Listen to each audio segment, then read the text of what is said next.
As I wandered through the tiny city of Kentlands in Gaithersburg, Maryland, not in Montgomery County, I happened upon this really strange name, SPAGnVOLA, the chocolatier, tucked away neatly on Main Street.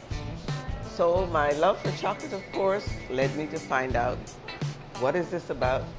What does it mean? And who are these people? The whole operation is Caribbean owned and operated. Stay tuned for more on Carib Nation up next.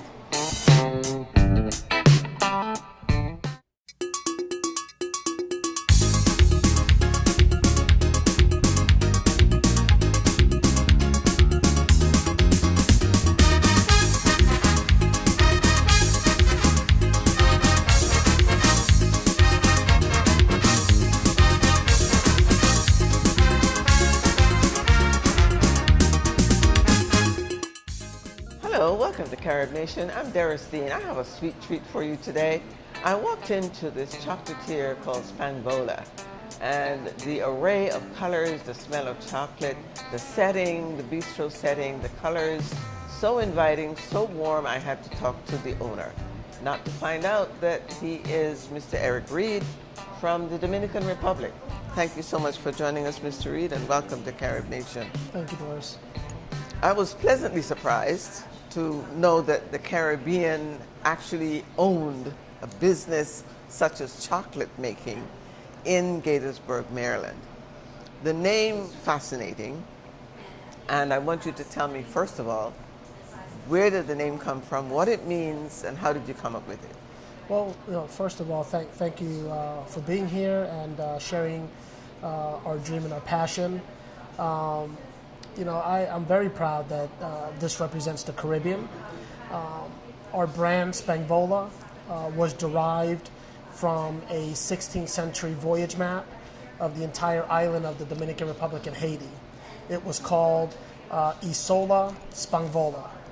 And out of respect from where our farm is located, out of respect of the culture of the Dominican Republic, where my wife is from, and everyone that supports us in the island of Hispaniola, we decided that we would brand our chocolate SPAGnVOLA. However, the brand has morphed more into a brand of the Caribbean, where we are partnering within the Caribbean to bring along other farmers from other Caribbean countries to participate in the market access that we're providing right now.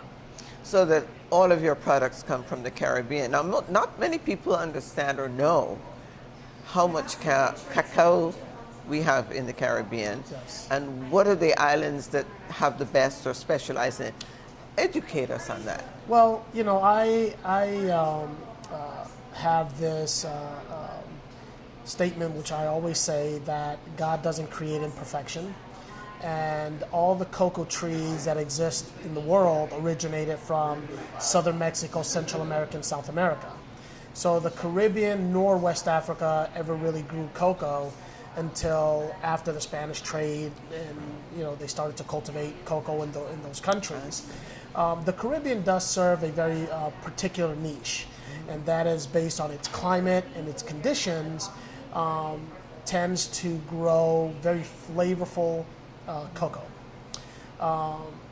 Something very particular about the Dominican Republic is that the Dominican Republic grows 70% of the world's supply of organic cocoa. Really? The Caribbean as a whole represents about 2% out of the 5% of the fine flavor industry when it comes to cocoa.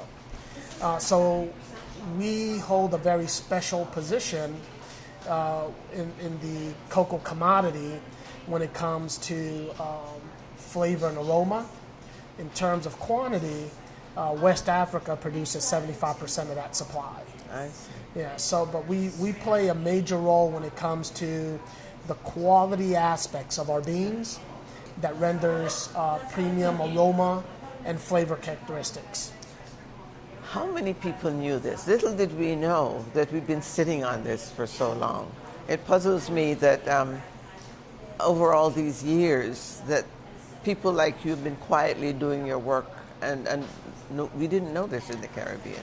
Right. Well, you know, we in the Caribbean, we're really hardworking people, and we stress education. Mm-hmm. And we all grew up off of cocoa tea, making cocoa balls. Yes. Using cocoa more as a confection in country, while there's been this huge appetite in developed countries like the United States, Europe, Switzerland, where they really appreciate premium chocolate.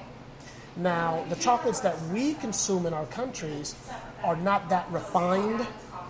It's grainy. Mm-hmm. It has a lot of flavor, but we stay away from the dark chocolate, and we throw a lot of sugar and milk into it in order for it to be attractive to our palate. Yeah. But the types of chocolate that we make here at SPAGnVOLA, we've perfected a fermentation process, which really brings out that quality aroma and flavor characteristic. And what we do also is, while we're doing that, it's reducing the astringency of the bean. So when we've shied away from eating dark chocolate because it's bitter, the chocolates that we produce from SPAGnVOLA is not bitter at all. It's really bold in flavor, floral, fruity flavors. Right. So, we have a lot of our customers are now those that really didn't consume dark chocolate, but really enjoy consuming SPAGnVOLA chocolate. In regards to the commodity as a nation, as in the Caribbean, we're sitting on what I call brown gold. Yes. Okay. Yeah. And multinational companies have taken advantage of that. Mm-hmm. They've taken advantage of our labor. They've taken advantage of our commodity. We've exported for hundreds of years, and they've created billion-dollar corporations. Yeah. And at the same time, we have a lot of poverty. And we've been led to believe that the best chocolate comes out of Europe. But they don't grow cocoa, right? Exactly. So, we're working on some very significant projects in the Caribbean that begins to transform that. One in particular is our partnership at the University of West Indies. Mm-hmm. We're currently working with the university to set up the first premium chocolate academy at the University of West Indies. That now begins to educate our people on the value of that commodity. Right. Creating new generations of chocolate makers and chocolatiers, taking that knowledge back into our countries. So our philosophy is the only way you eradicate poverty is by educating, building capacity, and building industries. So instead of SPAGnVOLA as a brand, we don't believe in buying cocoa beans from the Caribbean. We believe in buying finished product from the Caribbean. So we believe in going in there and building the capacity, setting up micro factories, so that these micro factories can take their cocoa beans, sanitize them, bring out the aroma and the flavor, and then take it to a micro factory and produce chocolate bricks, which we call brown gold. Okay, those bricks are then shipped internationally to SPAGnVOLA for our use in the confectionery side of the business, which we would make the truffles, the bonbons, and other confections. And then we would also have them available to what we call new generations of chocolatiers in the United States, which we partner with and have a greater appreciation for single source, single estate premium chocolates from the Caribbean and also from West Africa. So we're working in both regions because we're all one family. Now, of course, West Africa, as you said before, has the quantity. Absolutely. So that gives you the quantity you need to meet your needs, meet your... Well, even when we talk about West Africa, we're not approaching it on the basis of quantity, because we still have to go in there and perform the same things that we would do in the Caribbean, in terms of sanitizing the beans, fermenting properly, building the right quality assurance model so that we have consistency and quality.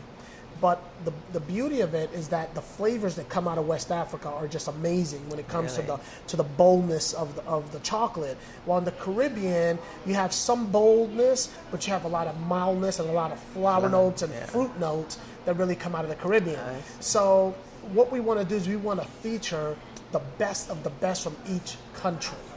And that's what the brand really represents. I see. Let's go back to your beginning. You grew up, as you said, it comes from your farm. Right. How did you grow up, and what influence did that have on you?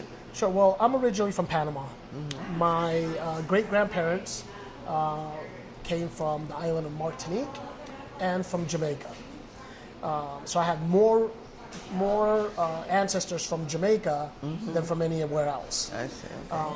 So at the age of 2, my father joined the U.S. military from Panama. He went into Puerto Rico, signed up with his brother, and then at that point, at the age of 2, I started to travel around the world because my father was in the military. Yeah. So I grew up in the United States, but my passion was always to go back to Panama and go into agriculture because that's something that I've had a passion for as a kid. So my background is an information technologist, and I had contracts all over the world to install systems. So I went into the Dominican Republic to install a system, and that's where I met my wife. We met in a bakery, and I have a sweet tooth, so I went in there. And you're always in there, right? Yeah. You have more than one sweet tooth. Yeah. So when I saw her, I invited her out to dinner. She refused 3 times. By the 4th time, she accepted, and 3 weeks later, we were married. Whoa! Yeah, it was quick. Wow. So at the end of the day, the passion that I had to own a farm and grow different types of tropical fruits, my wife convinced me, let's do it in the Dominican Republic. So we began investing in agriculture in the Dominican Republic. Mainly was really just as another source of income, but mainly positioning ourselves so when we were retired. Yeah. We were growing tangerines, papaya, passion fruit, you name the fruit we were growing in. But it was always earmarked for selling it in country. The wake-up call was when we took close to 50,000 tangerines to the local market, and after all expenses, we had a net profit of about $600. And growing up here in the United States, knowing what these commodities go for, I knew that was not going to be a viable business at all for us. So that's when we started to figure out, well, what commodity is it that we're growing that we can export and try to find more value in the United States. So we concentrated on papaya. That didn't work out well because we were growing a really large papaya that's called Red Lady. And they're large, they're like red. what you get in Belize, I think, as real well. big ones. Yeah. And so the types of papaya that you consume here are the small ones, right? Yeah. So that didn't work out. So we sort of concentrated on cocoa beans because we were growing that. And we figured, there's a lot of manufacturers in the United States and in Europe who wouldn't want to buy my beans. Yeah, everybody loves chocolate. Exactly. So that was the mindset, right? So, we traveled to New York trying to source buyers. And one of the interesting things about going to New York was that I had the first time in my life I had a chance to really see a chocolate boutique. You see it in action, and the owners of those boutiques didn't represent us, right? There were Europeans, there were Americans, right? But they didn't really represent us. But we're the ones growing cocoa, so why is it that we're not vertically integrated? And on my way back from New York, I turned to my wife and I said, we're going to make the world's best chocolate, and we're going to do it vertically integrated. And but when I said that, we didn't have a clue on how to make chocolate. I was just going to say, did she look at you and say, "What are you talking about?" Yeah. She thought I was crazy, but she knows that when I put my mind to something, it gets done. So I was working in IT at the time, and as I was going to work in the morning, my wife was home, making tons of phone calls around the world to different farmers, learning first what does it take to perfect aroma and flavor at the cocoa level. Because without flavorful cocoa, reducing the astringency, you're never going to produce fine flavored chocolate, right? You're going to be producing mass-produced chocolate similar to everyone else. So once we perfected, so she started at the root. She started the root of it. Yeah. So once we perfected that, we got some beans shipped to us, and we converted the basement of our home into a small laboratory. And we bought some small grade equipment, and that's when we started to practice on how to make premium chocolate. And then from that, once we made it and we started to socialize it on Facebook to friends and family, everybody gave us high reviews. And we then said, well, what do we do next? Do we manufacture in the Dominican Republic, or do we manufacture here? So manufacturing in the Dominican Republic had some challenges. Yes. Had 2 young kids, wasn't going to relocate them. So we don't live too far from here. We live in Gaithersburg. So we decided that we would find the right location to do the manufacturing and host the boutique. So that's what we did. In 2011, we opened up our first boutique, and we had our factory. And we were literally the only chocolate company vertically integrated in all of the Washington, D.C. area. Okay? When you, for the benefit of those who are not in the business, Sure. vertically integrated, explain how you build that. Well, vertically integrated to us is when you control the entire process from where the commodity is grown, From farm all the way table. to the finished product. So most people call it farm to to table, crop to shop, but that's what it really stands for. So not only do we import our own cocoa beans, but we also import our own cane sugar from the Dominican Caribbean, Republic. yes, Caribbean. of course. So our philosophy has morphed more than just creating premium chocolate. Now our philosophy is, how do we get the Caribbean as a whole to be known for destination of chocolate? Yeah. Not destination of rum and destination of beautiful Tourism, beaches, right? yeah. But a destination that when you go to any one of these Caribbean countries, you're eager to taste the best of the best chocolate. Where did the vision come from? Huh. Apart from the fact that you sort of were led into it along the way, Sure. but you obviously have a long-term, broader vision. Right. Well, I think it stemmed from birth with me, because I like to strike a balance in every relationship that I engage into. When I met my wife, one of the first things that I noticed in the Dominican Republic is you had a lot of landowners, very wealthy landowners, but you had a lot of poverty around you. And these landowners were doing nothing with their land. Okay? But still you had poverty. And you had people that want to cultivate but didn't own any land. So when we talk about this industry, we talk about the injustice of the industry. And when we think about that, if I play into the same business practice of all the other large manufacturers, I'm just perpetuating the same thing. Yeah. But it's worse. I'm doing it to my people. You did it yourself, yeah. Right? Yeah. So for me, to grow this business, I need more commodity. Right? I could either do one or two things. I could go buy more land, or I could start buying beans from farmers. But buying beans from farmers is keeping them in that cycle of poverty. If I go in now and I build capacity based on our experience, and we now start to educate and teach and create industries in the Caribbean, now I can have a steady supply of premium chocolate already made in the Caribbean. I don't have to bring the beans here and make the chocolate. You get that? Yeah. So I'm helping grow our business. I'm opening up market access for all the Caribbean brands, right? Which then feeds into the development of the country. Yeah. So those are the types of solutions that are available for us to implement in the Caribbean. Now, once you start building a chocolate industry in the Caribbean, there are several multiplier effects. One, it also increases the fruit industry, the value of the fruit industry in the Caribbean. Exactly. Because in chocolate confections, we need fruit, we need dry fruit, we need fruit purees, we need nuts, we need nut purees, right? It also increases our own use of pure cane sugar, right? So it starts to build sugar industries in our countries which has been dying. But instead of exporting the sugar, we're using it for our finished product, right?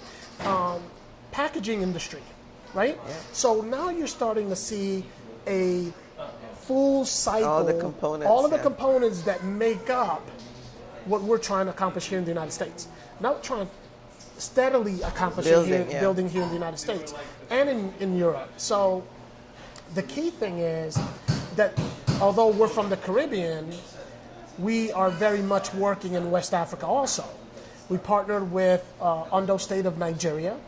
Nigeria is the 4th largest cocoa producer in the world. They've never produced premium chocolate before. We went in there and we produced a premium chocolate from Nigeria. And this year we submitted it to London to participate for an award, and it won. Wow. That is right. So when we apply that methodology in the Caribbean, right, now you're starting to see that people in the United States, the consumers in the U.S. and in Europe, in Asia, appreciating what's really coming out of our countries. That is mind-blowing, actually. I am really glad that this is a seed that's been sown, and I hope that we can see the rest of the Caribbean use other products, use that concept for other products. One of the things that pains me so much is to see fruit on the ground wasting. But I keep wondering what could be done with this fruit. So we now have another outlet for that. Your wife is integrally involved. Oh, yes. She teaches classes once a month, and I've seen her that she really has perfected her own skill. Yes. She's obviously very passionate about what she's doing. Talk about her role a little bit, and how she has been able to partner with you. Well, I really enjoy speaking about my wife because if you look at a body of a human being, if you pull out the heart, it's not going to function. My wife's the heart of this business. And I'm here to tell you that Caribbean women are far stronger than Caribbean men. Okay, I can tell you that. We know that. Right. So I'm just here to confirm that. My wife is a master chocolatier. She comes up with unbelievable flavors. Just recently we made rums of the Caribbean. So we have Haiti, St. Lucia, St. Vincent, Dominica. Barbados, I hope. Barbados, we added Barbados. Guyana. We haven't done a Guyana, but we do have the rum. Yeah. But my wife plays a major role here. She's an owner.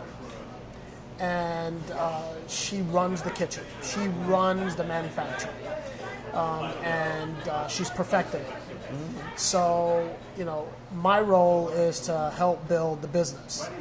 But my wife owns the products that are being created, manufactured. From the bar to the final. From the bean, to the final.